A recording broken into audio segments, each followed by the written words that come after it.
Hey guys, JJ here, back with another Wednesday of Zoom Networking.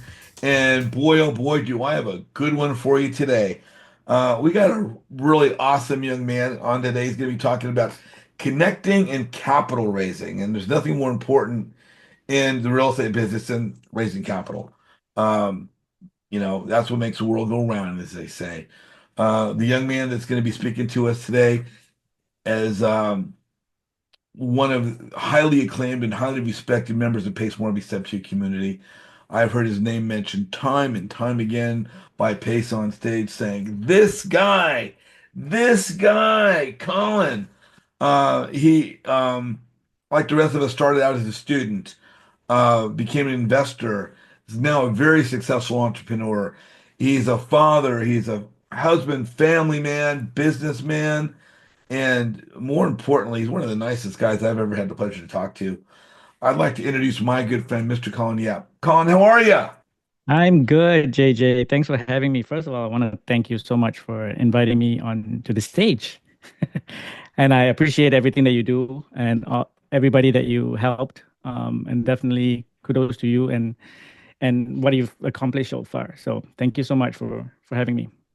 My pleasure. My pleasure. The whole purpose I do what I do really is to help my friends maximize their opportunity and visibility. But also in addition to that, um, get to meet fantastic people. Absolutely. Everything we do is really predicated upon the people we surround ourselves with. Hey, so we met through Sub 2. That's how our commonality. Um, we were actually both at Squad Up Summit last year, but we didn't get a chance to meet. Will you be going to Squad Up Summit this year? I will be going to Squad Up Summit, got my tickets, got my hotel. I got a Yeah, bunch of people that I have to meet. I met a couple of people last year at Squad Up, and we ended up doing a ton of deals. I've got my So, airline ticket, I've got my hotel ticket, got my Squad Up ticket, and I've got tickets to a Texas Rangers baseball game on Thursday when I get there early. hell yeah, So we're it's we're, awesome. we're going to do it right. And you and I got to get a picture together. Hey, We will for sure. for for those that don't know you, where in the country are you located? I'm in New Hampshire. Beautiful part of the country. We're on the East Absolutely Coast. Yeah. beautiful part of the country.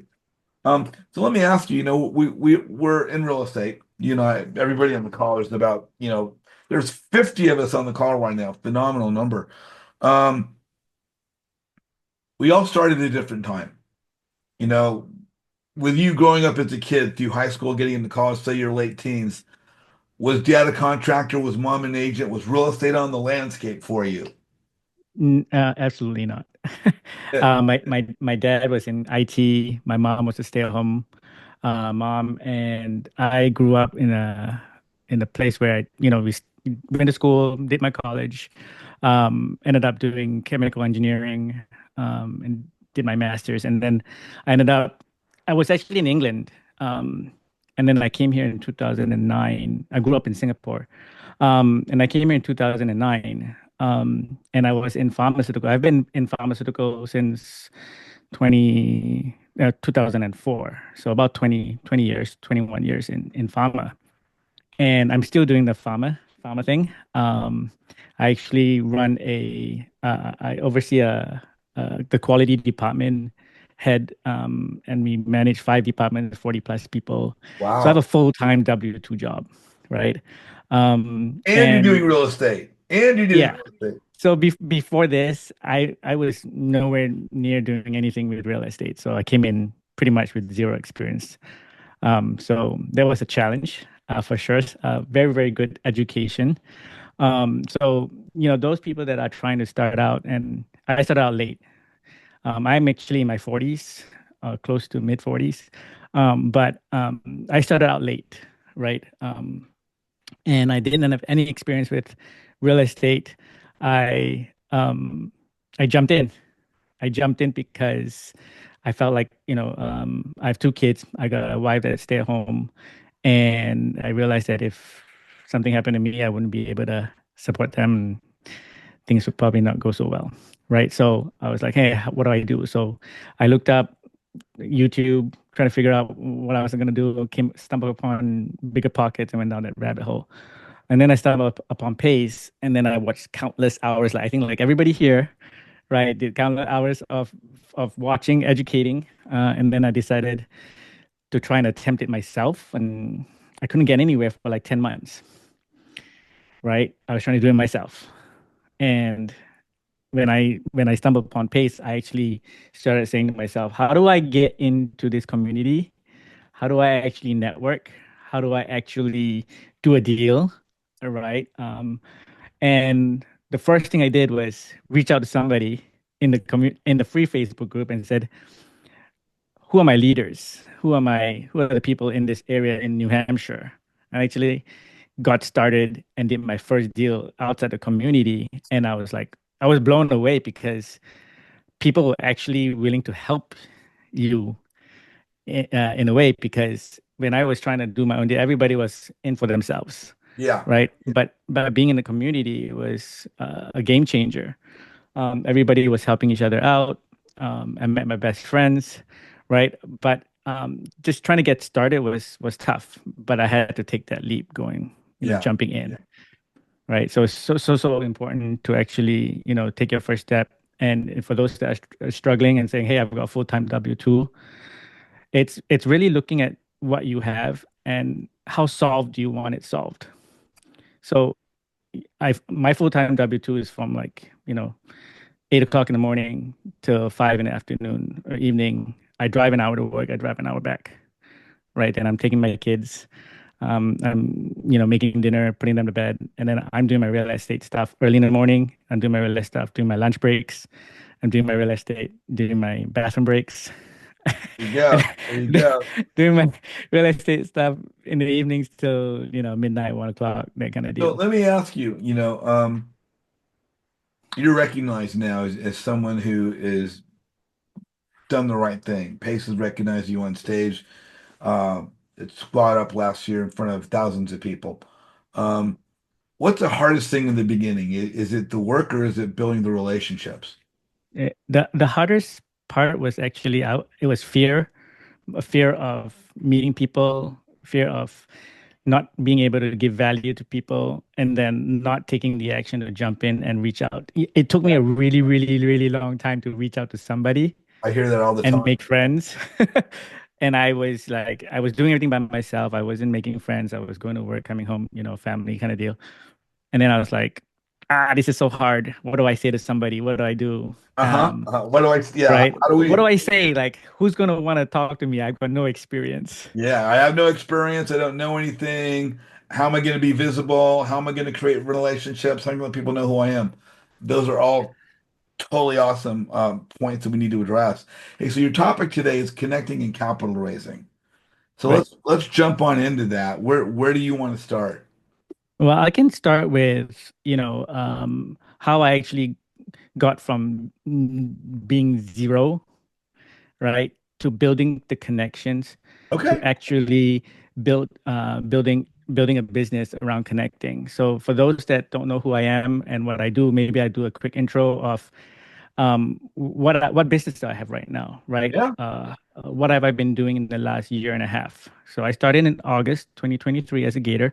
I jumped into sub two in October of last year, 2023, and I started off being a private money lender. So I started lending some money, and I decided, to try out lending because I wasn't real estate savvy. I wanted to do the whole passive thing. But since then, um, I've used, some money to lend, but you only have so much money to lend, and then you run out of money, right? Yeah. So I ended up saying, hey, what can I do? Once you run out of money, what can you do? And I didn't stop there. I actually started when I was networking, I was actually building a list. So up to today, I think we have a list of maybe 400 people, 400 lenders. But that was connecting with, 5, 8, 10 people a day. And it was more so a numbers game. I would reach out to 10 people, maybe get 2 people that want to meet with me, Uh-huh. right? And just keep on every day. It doesn't matter who I was trying to, I was doing it intentionally. I was actually reaching out to only leaders, people that were doing a high amount of deals, people that were doing, people that were getting shout outs, right? And I was reaching out to them and I was like, hey, can we meet? This is what I do. Then I realized people were not getting back to me because I wasn't very intentional. Uh, and I started diving into who they are and learning their story and actually reaching out and try to form a connection with people rather than saying, hey, let's connect. Right. But here I am today. We've built a business around capital raising. We've been able to do right now in a year and a half, I think I've done close to 100 deals Wow. um, and raised probably around 4 to 5 million, something like that, in this last year. And with my partner, right? So I was doing it myself first, and then I got overwhelmed, right? It was, I was starting to do maybe at one point I was doing maybe 11 deals a week, and that was a lot. Um, Capital raising 11 deals a week, trying to close a bunch of deals, TCing it myself. But how I actually got there was helping people. The more people that I helped, the more people started um, providing references. They were talking about you. They were saying, "Hey, Colin did this. I got my money back. We got did a bunch of deals, and then that started kind of snowballing. And then Hmm. got to a point where someone said to me, "Hey, you should just post one post and post something in the sub to in the Gator community Hmm. about one of your success stories." Right before that, I was posting deals, um, and what I did was I posted one deal of my success, and then the Pace Morby team reached out, and then that's how I kind of got on Pace's podcast because I was able to do. I think people said that I was the when I went to Squad Up, everybody's like, "You're the guy with the 19 deals," because Pace was actually saying you did 19 deals in 6 months. In Squad Up, he said 30 days, but it's actually 6 months. Um, but I was doing 19 deals. I did 19 deals in 6 months, raised a ton of money, and then from January to March, we did another 25 deals, right? 25, 30 Wow. deals in like 3, 4 months. Yeah, it was nuts, right? But part of the reason why was we were able to be so successful was first of all, I started networking with people, which was so important, building the relationships. Yeah. Second of all, I wasn't just connecting people, but I said, hey, a lot of people needed money and a lot of people in Gator had money, right? And then what I ended up doing was building a system on how do I vet a deal and how do I vet a borrower, and then stack on the lessons that everybody has learned and create a system, created a checklist to be able to help people lend safely. And so when we started doing more and more and more, that's when people started coming back and said, "Hey, how do we get more deals? How do we get more? How do we do more together?" And that kind of snowballed in that sense. Herb Edwards, you are on with Colin. What's your question? First question is really two prongs, buddy. What was the biggest mistake you made in the beginning? And what was the best thing you did in the beginning? The biggest mistake that I did at the beginning was trusting a lot of people that were doing deals. Yeah. But part of the thing and not doing a full due diligence, right? And that was a very expensive lesson, right? I think one of the things that and Pace always says this, right? I wouldn't trust my grandmother, right? It was actually diving in, meeting people, but because I was meeting so many people, it got to a point where maybe I got complacent a little bit. And part of that lesson was, you know, always do your checks, follow the same system. What I was doing was I was meeting people, I was doing deals, and I got to a point where um, things didn't go so well, and then I realized I had to do a reset. And so right now, every single process, even every single deal that we do, goes through the same exact process that I created. So once I created process, some steps I was skipping, and then it burned me, Right. right? So once you create that process, follow that SOP, follow the same system because you've built the system for a reason, and when you deviate from that system, that can be a painful lesson. Well, then that takes me to a real good question. Would you be willing to share that SOP? I would be willing to share that SOP. One of the things that my partner Kyle Huber, he's on the call as well. Um, we've come up with a pretty robust system of vetting the borrower, vetting the deal. We're actually releasing a ebook in a couple of weeks, maybe sooner than later, on private money lending. And then we're gonna also create a ebook on connecting. So we haven't decided exactly what we're gonna release in the connecting book yet, but we have in our private money lending ebook, we're gonna release some of the checklist items that we go through. Great. Yeah, So and it's gonna be free, guys. We're not charging for the ebook. It's gonna be free. So we're gonna release it to people. We're gonna add value. We're gonna and this is not, we're trying to release and help people to lend safely, right? And these are the key things that people need to know, on how to protect themselves when they're actually doing deals. And some painful lessons that we did ourselves, we're gonna teach people to make sure people don't do the same mistakes again. thank you. Herb, after the call, we are going to provide a way to get in touch with Colin. Yep. So if you want to follow with him later at the end of the call, if you guys watch it on YouTube right now, stick to the end of the video. We will be sharing how people can connect with him after the fact. Certainly be glad to do that. Can I do one more question? Yeah. All right. Do you find yourself at this point raising more money inside the community or outside the community? Ooh, that's a good one. So I do find myself raising a lot of money um, outside the community now. But it all started from inside the community and it moved outside the community. And part of that journey from moving inside to outside is learning what people did on the inside and then branding myself. JJ talked about branding yourself, social media. I'll tell you a story where I was learning how to brand myself. I was posting more of my success stories, the deals that we did, things like that. And one of the posts that I did, someone actually from Canada reached out to me on Instagram and said, "Hey, I saw you on social media. Can I lend you $50,000?" Wow. That's Right. awesome. And I was like, don't you want to see the deal first? Right. He's like, take my money. I was like, no. That wasn't even important. Herb, let me jump in on that as well.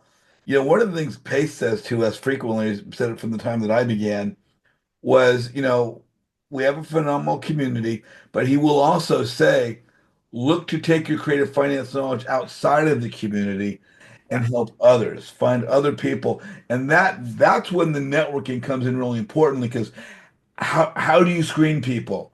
Who do you let into your circle? How do you determine who you're going to do business with? Right. Within the community, it's a little bit easier because there's some filtering done. Mhm. But even within the community, as quickly as it goes, there's going to be a little fox in the hen house sometimes, but we still have to always do our due diligence, Yeah, uh, particularly when we go outside the community. But correct. Pace has always said, go outside and help others. And so, as Colin said, as he's gotten good at what he does, he's now expanding beyond, and that's giving him exponential growth. Yeah. Right. And some of the things that if you think about it, the deals actually come from inside the community. The lenders used to come from the community. Some of them still do. But now a lot of people have a lot of deals, but they also want lenders, right? And a lot of gators and lenders, we know that gators and lenders have a specific range and a specific request or expectation on return of money. So part of the key here is not just focusing on one part of it, but a lot of people outside the community have a lot of money, right? So it's how you brand yourself, how you tell people what you're actually doing, because it's so important, right? I did not know anything about private money lending. I learned it myself. And then I learned it from people. Then I learned the mistakes of people. And then I put that mistakes into a process, Yep. right? And then I use that process to do more deals and build that brand up into a point where now I'm branding outside. And the more I post, like every 5 posts, I get a lender. Every 5 posts, I get a lender. There you go. There you go. Magic So, formula. Yeah. Herb, did that answer your question? Very much so. And I'm so glad I got the opportunity to do this because raising capital is my passion at this point, and I'm brand new, but my passion is for humanitarian projects that are ministry related, taking care of children, widows, orphans, and then, of course, displaced veterans. So I really want to raise a lot of money to see this happen. And I know that JJ, this is wild, I know, but I've done this elevator 4 second pitch only twice. And both times it created conversations. Both times it was outside of the community. Now, I really don't know how to take it to that next level just yet, but I'll figure that part out. Well, let's you and I talk after the call. Help continue with your pitch, your elevator pitch, your presentation, your ability to network. That's what my thing is. But hey, thank you for your question. We're going to move on to a couple more folks here. Odette, you're on with Colin. What's your question? Hey, thank you so much, JJ. It's always a pleasure for you to be doing this to everybody and just giving the best that you can do for each and every one of us. So, Colin, it's finally nice to meet you. I've been watching, the Gator training that we have, and of course, being a newbie, it scares the hell out of us. Okay. And then now I got a deal. However, my lender had cold feet. She doesn't want to lend anymore. So I was thinking, how am I going to rebuttal? Like, what are the questions that I need to tell her, making her feel safe that her money is going to be in a good position. I've given all the paperwork to her and all that, but then of course people just say that, okay, this is my hard-earned money and I don't want to lose it. So those were my struggles getting these people to join me. So how do I get that question taken out of their mind? Well, the one thing we don't actually try to convince a lender. I actually tell lenders that if you do not feel comfortable, do not do the deal. Then you move on to the next one. Because if you're trying to sell the deal, then there's something that about the deal that is not a good deal. Okay. Right? Because if you have a good deal and the number is safe and the security is safe, then people will come to the deal because they know that that is a good deal. Now, if a lender is not comfortable doing their first deal yet, let them wait. Let them observe. Let them come to you when they're ready. Because pressuring them will just feel like a sales pitch.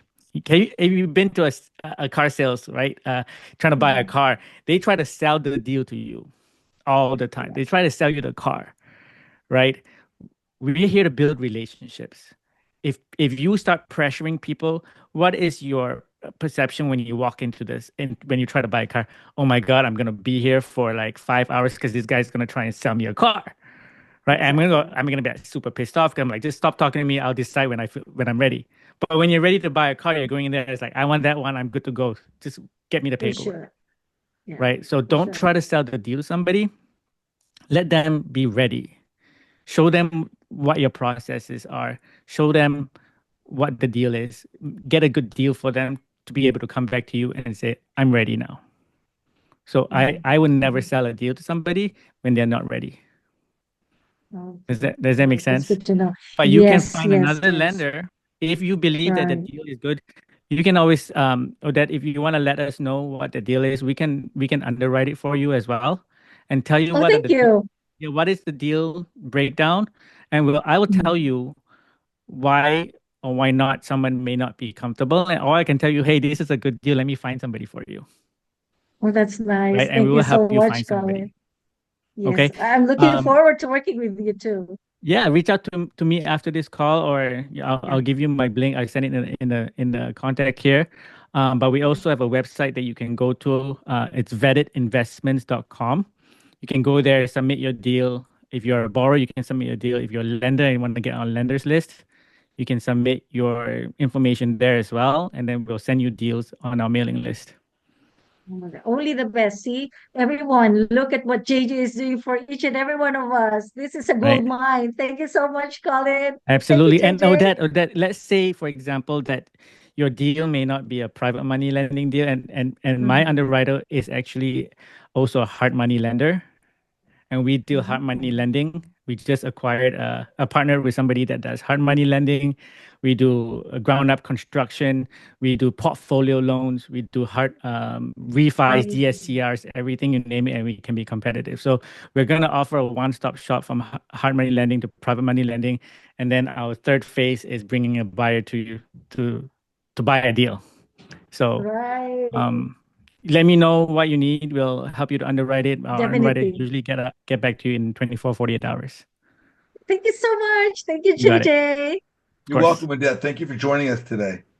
Okay, Paul Hernandez, you are on with Colin. What's your question? Oh, hello, Colin. Hi, Paul. Yeah, you seem like you're everything JJ said you were. A wonderful human being, very intelligent. Let me ask you, when you found your partner, what qualities did he have that complimented you? And you guys, thought, hey, we need to get together and make our lives easier. Yeah, great question. Um, I was actually, it was at Squad Up Summit that I actually had, Pace said, hey, put down your top three, or I think he said, before you meet, for the next 90 days before you leave, write down three goals of yours that you want to accomplish in 90 days. And I needed someone to help me in my business because I'm running a full-time W-2. I was doing a bunch of deals and I could not keep up. So I had to write down that I wrote down I need to get a partner. I need to find a partner. And what I looked for was someone that was not having a W-2 job, that was going to be able to be my opposite, that was going to come and help me while I'm at work, so that they can run the back end, in that sense. The second thing was I needed someone to have a good relationship and good energy with me, that wanted to learn, that wanted to add value, that was what's that word I'm looking for? Initiative, had the initiative to actually do stuff, get stuff done. Now, this partner of mine, Kyle Huber, is also on the line. He actually came to me with a lender, and typically we help people to do deals. And if you bring a lender or you bring a deal, we will walk you through the entire process. We will show you all our documents. We will show you all our steps. And he brought a lender to one of our deals, and I walked him through the entire process. He brought in another lender for another deal, and he walked through the entire process. He started to learn my process, and he started to understand what I was doing. And one day, and then he was like, "Hey, you want me to run this? You want me to do this? You want me to prep this for you?" And you do that. And I was like, "Yeah, if you don't mind." And he was just offering value after value after value. And he was in a community, right? And he was like, "Hey, you know what? I'm not working right now, and I'm doing this full time. Let me help you do this." And then by the fourth deal, I said to him, "Do you want to just join my team?" And I tested him for a little bit. I had him run the backend system. I had him, run things from start to end, and then he became our integrator. And he was so great. I didn't even have to micromanage him, or I just had to tell him, "Hey, I need this, and then I need this," and it was done. And that's when I know I was like, okay, this guy is great. He'll be a good partner of mine. And so I offered him 50% of my business, right? So it's important to, when you're partnering up, don't jump straight into a partnership. You want to vet the partner. You want to work with them for a couple of trial period, date them, as Pay says, right? Date them for a few times, and then you can make a decision on whether or not they will be a good fit for your business. And I actually, scored with Kyle. Kyle is just amazing.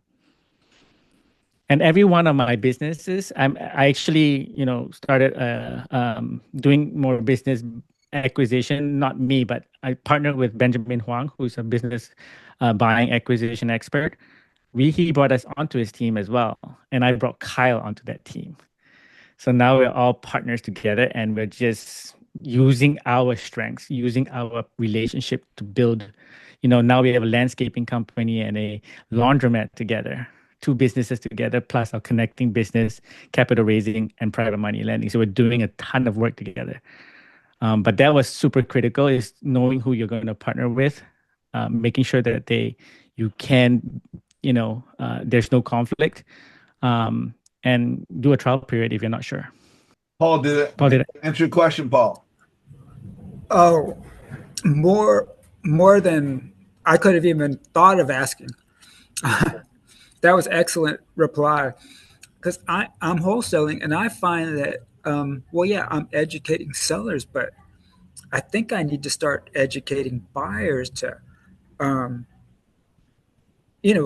get them to react quicker and more often. I'm just having stumbling upon that because I don't have the volume you do. So, my process is a little slower, but I see that as a potential problem. The investor buyer side, not being very active, reacting too slowly.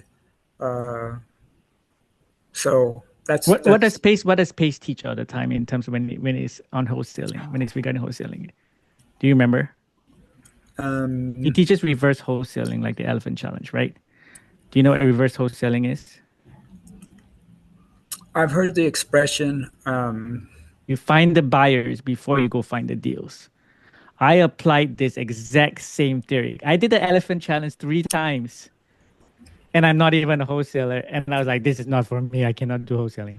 But then I said, what did I learn from that? I learned that if I find the lenders first, then securing the deal when there's a deal would be much easier. Right. So I got my lenders list of 400, 500, whatever it is right now. And when the deal comes through, we blast out the deal. And if you know your deal is good and they know that you vetted and they know your system, we get deals turned around in lenders come to us in 24, 48 hours. Yeah. Okay. So, yeah, I did that, tried that approach, and they just weren't very forthcoming about, I would just ask them, what's your buy box? And they basically didn't, I don't know what they were thinking. They just didn't want to tell me. And then I get a much better reaction if I have a deal. And, so yeah, I have something. Guys, what I'd like to do is kind of wrap this up instead of making a long coaching session. But what I would say, Paul, is, yes, you to try and line your buyers up in advance, know what your deal is. But it sounds like when you're going to people and they don't really want to bite, I think part of this is to build that rapport and build that connection. And if the deal is halfway good, if you have halfway of a connection with your person, it's all going to come together. But all of this is really, really contingent upon how are you marketing yourself? How are you building rapport? What kind of a connection do you make with the person? I hear so many people just talking about what's your buy box and how much money are you lending and getting right to the deal. And you've been in my group long enough. I talk about don't chase the deal, chase the relationship. Build your rapport, build your network. There's a buyer. Your buyer may not buy the deal that you have on hand, but you want to build that relationship. So they're always going to be a buyer that go, what do you have next? Mm-hmm. Like as a lender, you may not have a project for them to lend on right now. But if you build that rapport, just like Colin said, by making himself visible, they go, can I give you $50,000? You don't even know what the deal is, but it doesn't matter. Because by his being visible, he's built rapport. So what I would encourage you to do, what you've done a great deal since you've been in my group, continue to build your visibility, continue to market yourself, continue to establish your name and your face on the landscape. Doesn't matter how much work you're doing back in your home, behind closed doors, if you're not part of the 10% of those visible people in the community like Colin is, if you're part of the 90% of the people that are working their butt off but they're not visible, you're not able to squeeze the juice from the orange. Mm-hmm. So, brother, we're going to jump ahead because we got a whole couple more people that want to get some questions. But again, Paul, we're going to have Colin's way to contact him at the end of the call. And if you want to reach out to him, more than welcome to reach out. And he may have some more tips and tricks. We're also going to bring Kyle on in a bit as well. So I'm going to thank you for now, Paul. We're going to move on to another question, okay? His name is Richard. Don't call me Dick Strickland. How you doing, Dick? What's going on? I'm just Dick, but no. Thing is, I haven't joined Sub 2. I haven't joined Gator, but I've watched hundreds of hours of pace, right? So I understand about the pain points. I understand. Thanks to JJ, I haven't seen him in a few months, so because I've been a little bit busy. You know, when I met Mr. JJ here, I was living in a broke down ass trailer waiting on disability. But through the skills of pace and through the networking of Mr. JJ, I found another applicable place because I wasn't able to do the real estate. You know, I didn't trust it. You know, I didn't trust the process, but now I'm living in a condo. I got $250,000 in assets from selling used cars on Facebook, and it was all applicable. Now, this is my question for you, Mr. Yeap, because I know I watch Pace. I still watch JJ. But, like, you were too trusting. I'm from the South.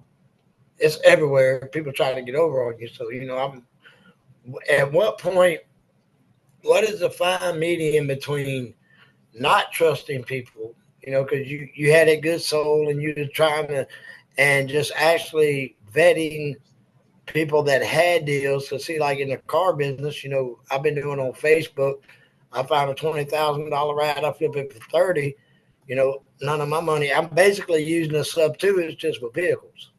I don't have any money invested. So at what point would you say that fine line is between, you know, vetting and being OCD? Because that's my whole problem. Reason I haven't jumped into it, because like I was broke. You can ask JJ when he first saw me. I was living in a raggedy trailer. You know, I didn't have no money. Now I got money, and I'm scared to lend it out because I don't know when I'm gonna get it back. So you know, what is your suggestion for my predicament? Yeah. So I would say if you haven't done a deal, a private money lending, and you're afraid, don't do it alone. Right? Don't do it alone. So that's the first thing. Do it with someone that's already been doing it. So for example, if you reached out to me and say, hey, Colin, I have some money. How do I lend? How do I lend safely? What do I need to do? The first thing I'll tell you is, here is what we do. Here are the checks. Don't trust me. Don't trust your borrower. But here's what we have done. So when you see a deal from us, we have already gone through the background credit check. We have already gone through the LLC checks. We have already done a Zoom with the borrower. We've already checked all his HUDs. We have already interviewed his references. We have compared his references to the HUDs, right? We have put all the necessary due diligence that we can, not to eliminate the risk, but to reduce the risk of that happening. We put criteria in place and we say we're not going to lend to people that are new borrowers, don't have experience. So we set certain criteria, and then we present to you as a lender, here's everything about the investor. Here's his portfolio. Here's what he's doing. Here's his social media. Here's all the references that you can get. You can call them yourselves, and you can also take their names and compare it to the HUDs that he's done. So it's not just some random person that he got off the street to be his referral, right? Some of these things we say, hey, we trust, but we still verify, right? And that's what we go through. And then we have you get on a call with the borrower to vet him yourself and do a sniff test. Okay. Right. So basically, set a format, stick to it, do a one-on-one, do a sniff test, see what you feel about them, and if it don't feel right, don't do it. Any red flags. So we do the red flags for you too. Okay. So we say if we are more excited than he is, it's a no deal. Right. If he's slow at producing documents before the deal is done, he's going to be even slower after the deal is done. Yeah. Well, see, the thing is, before I met JJ, I met another Sub 2 member that's a leader in Pace's thing, and he's a little bit shady, so I bounced off. But I understand that. So I appreciate that. I'm gonna write that down. I have your name and number, and I might reach out to you in the future because I'm still a little bit iffy because it took me so many deals to get where I'm at. Yep. I didn't really have no. I didn't have a hard money lender or nothing. JJ knows my story, so I appreciate your time and all your great advice. I thank you so much. I'm gonna let somebody else. Thank you, sir. Absolutely, you're welcome. I'll be in touch with you. Will do. Good to see you, Richard. Always good to see you. We got Mr. Troy Caudell. Troy, you're on with Colin. What's your question? I just had a quick question. With as many lenders as you have access to, what kind of platform do you use to keep track of everybody? You When know, I first whether they have the funds out, whether they have funds available, keep them in front of mine, stuff like that. Okay. So when I first started, I used a simple Excel file. You just all you needed to do was name, number, market, and the avatar. And then if they were lenders, I would drop down and say, hey, how much money do you have? What is your preferred return? What is your minimum length you're wanting to lend out? And the number that they have will always change, so you don't have to keep Yeah. track of how much they have. The important piece is building that relationship. So when you have a deal that is out that you send out to them, they will be able to reach back out and say, "Hey, I've got money now. Uh, I would like to invest." But we've moved over from Excel to a system, CRM called Monday. So we're using Monday to capture everything. We built Monday from a contact list. We also use Monday to, push deal in from a deal intake form, lenders intake form, and that's the system that we're using right now. Yeah. Thank you. We use Go High Level in our laundromat and our landscaping business. So it all depends on which, from a lending perspective, Monday works well. From a lead generation and cold calling and call centers, Go High Level was a more better system for the different businesses that we had. Well, I was just looking at keeping track of your lenders and, Excel worked for me for like 50 deals. well, I've been using Google Forms Yep, and that works too. filling it out, but Yeah. I was just looking for down the line, something that keep better track of, I guess, so I Yeah. don't let people fall through the crack or Exactly. So if you want to connect with me, I will show you the Monday system as well, and I can show you how it drops down and see if that works for you, and then I can introduce you to who set me up, and then they can help you set it up, and all they'll do is copy and paste their system into yours, so you don't have to do the hard work. I appreciate that. I definitely look forward to connecting with you. Yep, absolutely. Talk to you later. Talk Thanks, to you later. JJ. You're welcome. You're welcome. Let's thank you. Always good to have you on the call, Troy. Eric, you are on with Mr. Colin Yeap. What's your question? Hey, Colin, how you doing? I'm good. Thanks, Eric. My question is kind of similar, but it's a little different than the previous one. I'm more looking like a financial hack and trying to understand how to maintain the relationships. Like you mentioned, that you have 50 plus lenders. I meet a lot of lenders, and you organize them like on a spreadsheet or like on Monday or Go High Level or whatever you do. But the question is, how do you maintain that relationship? Do you like send them deals on a weekly basis and so they know you're alive and that sort of thing? Or how do you establish because 50 is a lot of people to coordinate. I have 500. Okay, that's even worse. Yes, 500 people is a lot to coordinate. I don't coordinate with them after the calls unless they need help. And then I jump on a call with them and we build relationship there. A lot of times, sometimes when people connect with you, they're looking for certain information, and Pace always says, what do you need and what do you want? What do you want and what do you need? What do you have and what do you need? Right? So we try to solve different people's problems. So if someone says, I need this, I say, hey, you know what? I've got this person. I'm going to have you help him, just like JJ does, right? Hey, you need something, connect with this guy, right? You're building that connection just like that. You're building the relationship. So that relationship is so important because now you're helping somebody. Then they're going to remember your name. Someone said to me, how do I get started? I'm like, by Wednesday, I want you to post your first reel, post your first story. He's like, I'm scared. I was like, nobody freaking cares about it. Nobody cares what you post. Just go post a story. I said, it disappears in 24 hours. Nobody cares. And yesterday he tagged me and he was like, oh my God, I posted my first story. And then he's like, I'm going to keep doing it. I'm going to set my challenge. I said, be uncomfortable. Go do the uncomfortable. Nobody cares. Yeah. The only people that care is yourself. Right. I tell my partner all the time too. Hey, go post, go share, go do do the uncomfortable, nobody really cares, right? But when you start branding yourself, that's when people know that you're still alive. People know what you're doing. People know your deals that you're coming through. I share the stories that I'm doing, right?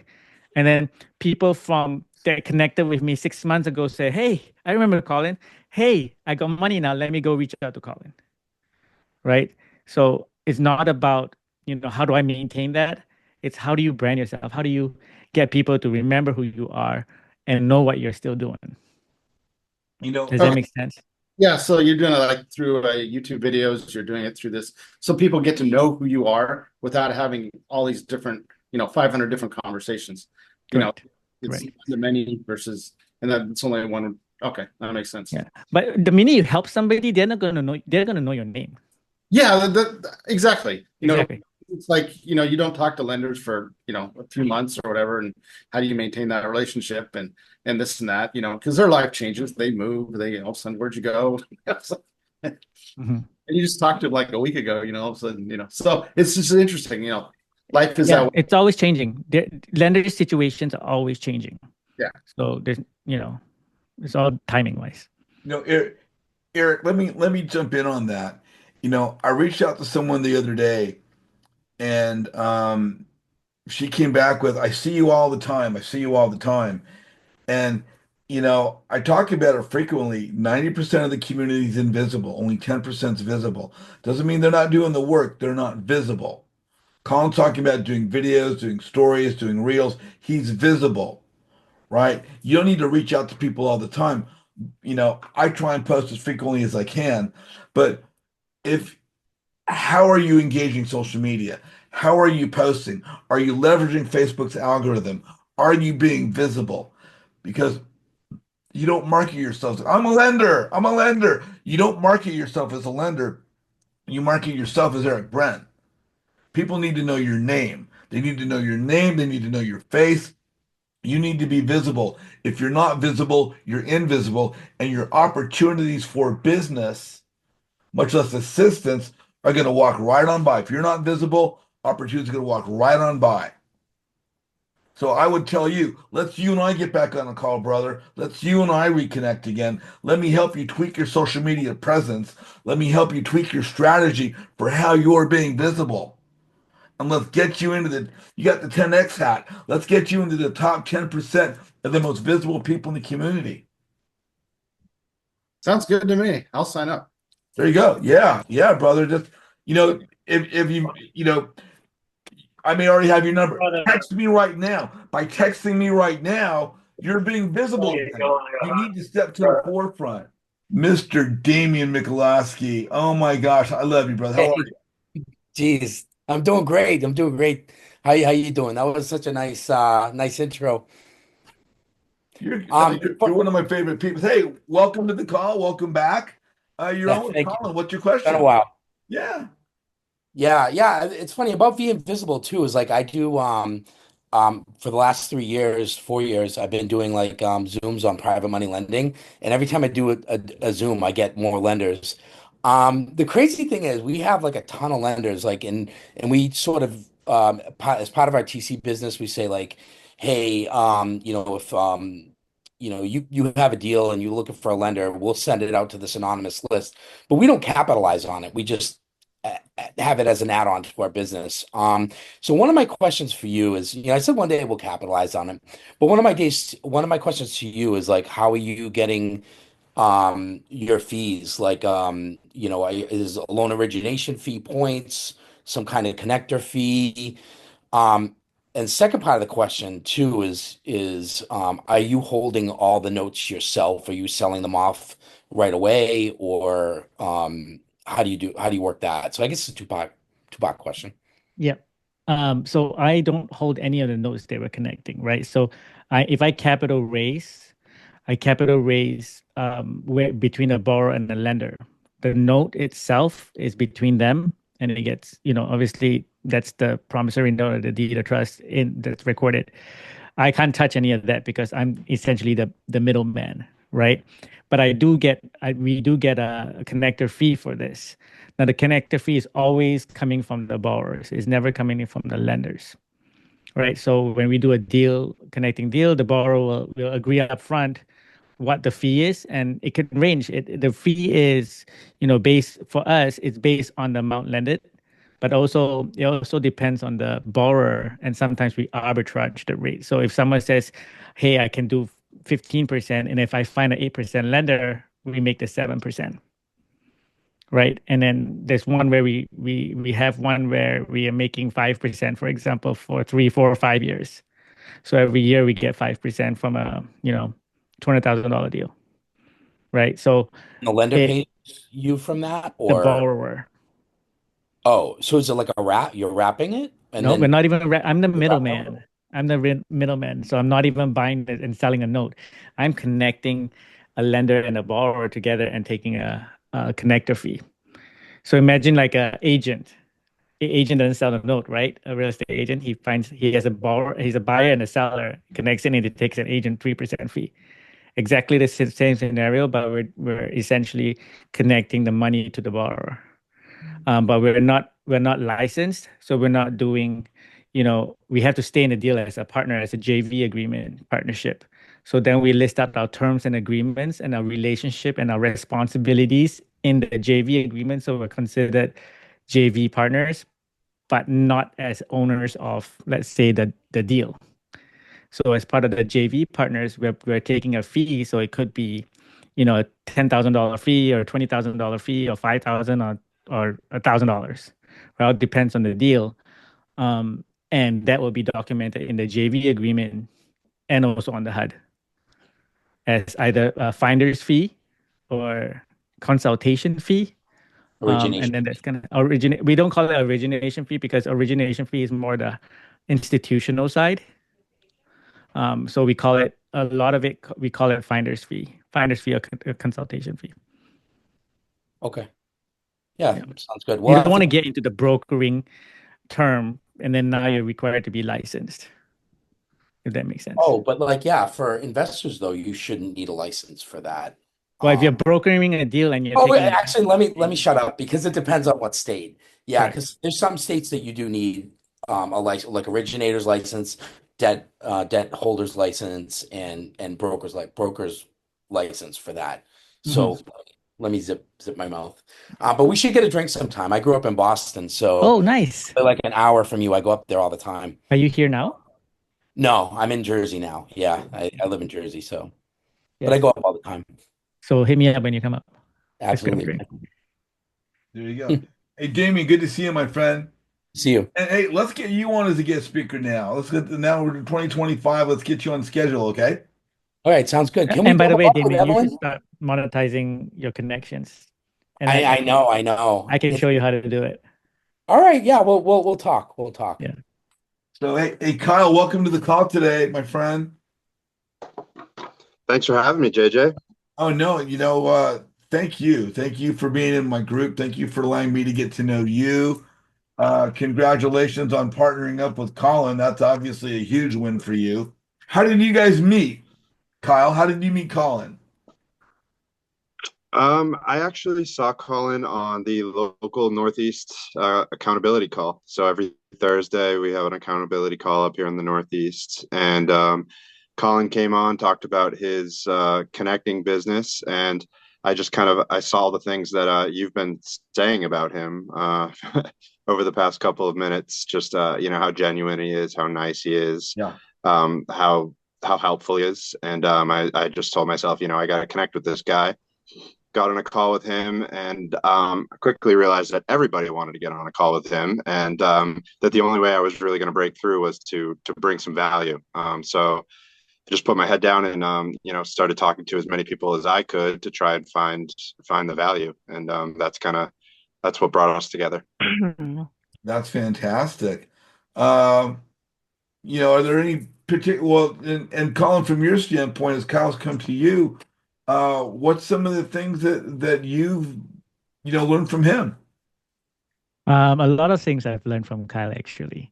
Kyle, one of the key things that Kyle has done is really, look at us. He's able to look at the system and he's able to break it down and he's able to solve problems so quickly, and he just focuses on what the issue is, he breaks it down and he solves the problem. He's a big problem solver. So kudos to Kyle for jumping in here, and he's showing so much value. He's just doing the thing, and he's just adding value after value after value, and he doesn't stop working. Well, So energy, dedication. I think one of the key things that you really, if you're going to add value, truly, figure out what that is, execute. And like he said, right, I needed to get in front of Colin, and what he did was go out and find a lender. And then he did it again and again and again. And then he offered help. I didn't ask him for help, and he was like, "Hey, can I help you do this? Can I help you do that?" And now, that's are you guys in the same state or the same town? no, he's in Vermont. So, an imperfect example for many people on the call today, you don't have to be in the same town, much less the same state, to partner up with somebody.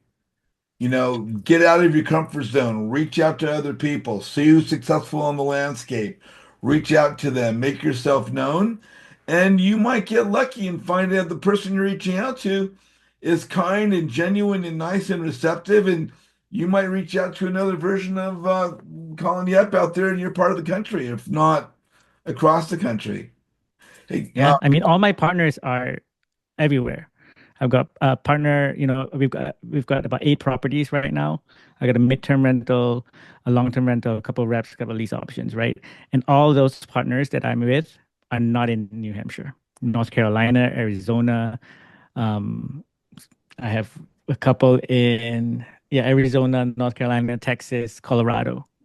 I'm looking at my board, my vision board over there. there you go. There you go.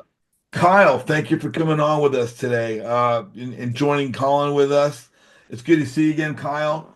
Congratulations on your partnership with Colin that's going so well for you.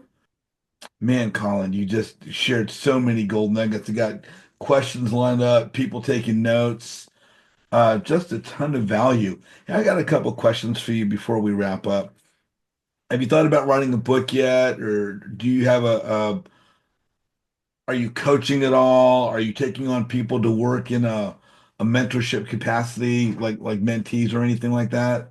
Yeah, so as I mentioned, we're doing the ebook that's coming out for private money lending in a couple of weeks, and then our next book after that will be likely a capital raising ebook.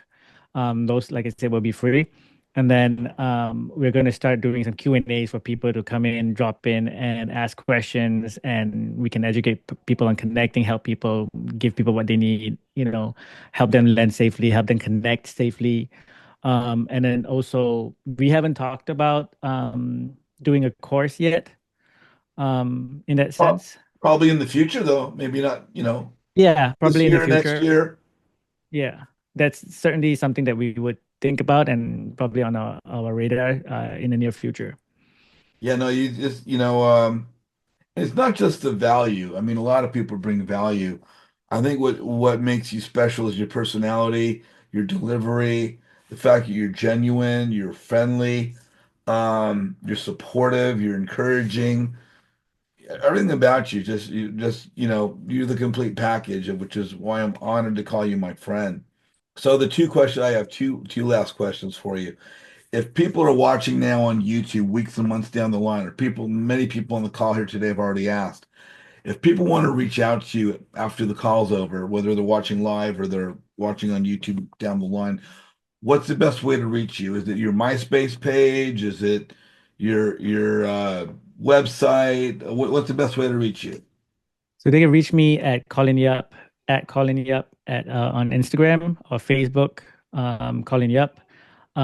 You can also, if you have a deal, like I said, or you want to be added to our lenders list, it's www.vetedinvestments, VETDINVESTMENTS.com, vetedinvestments.com. You can submit your deal there or jump onto our lenders list. And we are also acquiring businesses right now.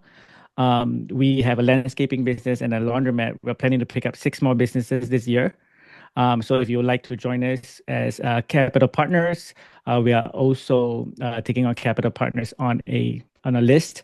You can find us on bostonhomeservice.com. and you can put your name down as interested, and we'll send you deals. You can jump on our weekly Q&As on business acquisitions, and or you can call me or text me at 603-205-6080. I've got one last question for you, brother. And we kind of touched on this consistently through the call itself. I always talk about networking and relationships, the importance of networking and branding and everything. And obviously, you've definitely alluded to that and how it's helped you with your business. For the investors today, we have so many education platforms around the country. We have brand new people coming in every single day, every single week. Some of them with no experience, some of them with a great deal of experience.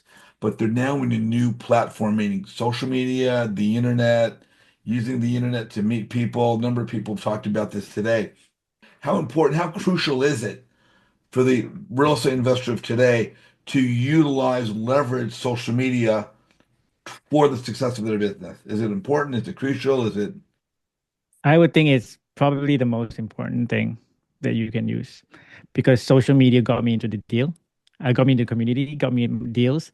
I made my best friends in the community, and through social media, getting to know people. And if you don't get onto social media, nobody's gonna know who you are. If you're trying to scale, if you're trying to do a deal, if you want to, get started, if nobody knows who you are, Yeah. then what's the point? You know, Right? Because that's how you build. That's good. It's what it is right now.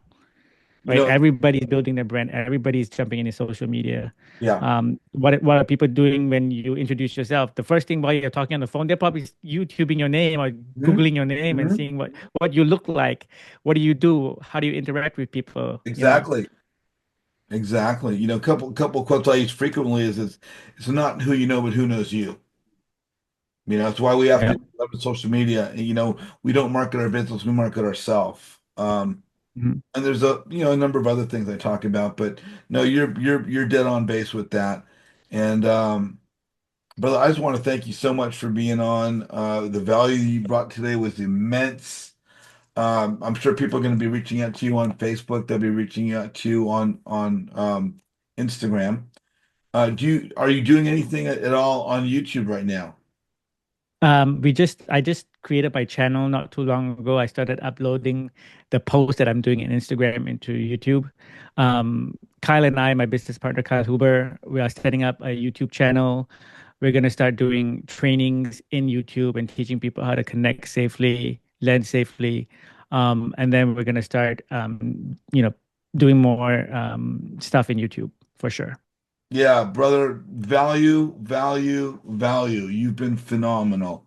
I thank you so much for coming on, for giving us your time, sharing with us your knowledge, your friendship. I say all the time, I want the most valuable thing someone has to offer, and that's their friendship. And you and I have now had a number of times to get. I can't wait to see you in Dallas and get a picture with you. Yeah, me too. Yeah, yeah, so looking forward to that.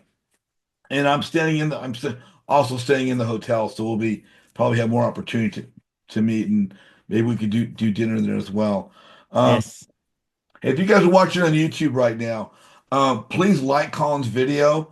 Please put in the comment section what your takeaways are. If you're on the call right now, guys, do not go away. I got some gold nuggets for you.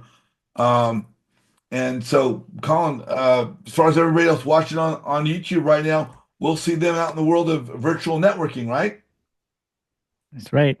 See you guys soon. Everybody, thanks for joining us. If you're on the call, do not go away. We'll be right with you. Over and out, guys. Thank you.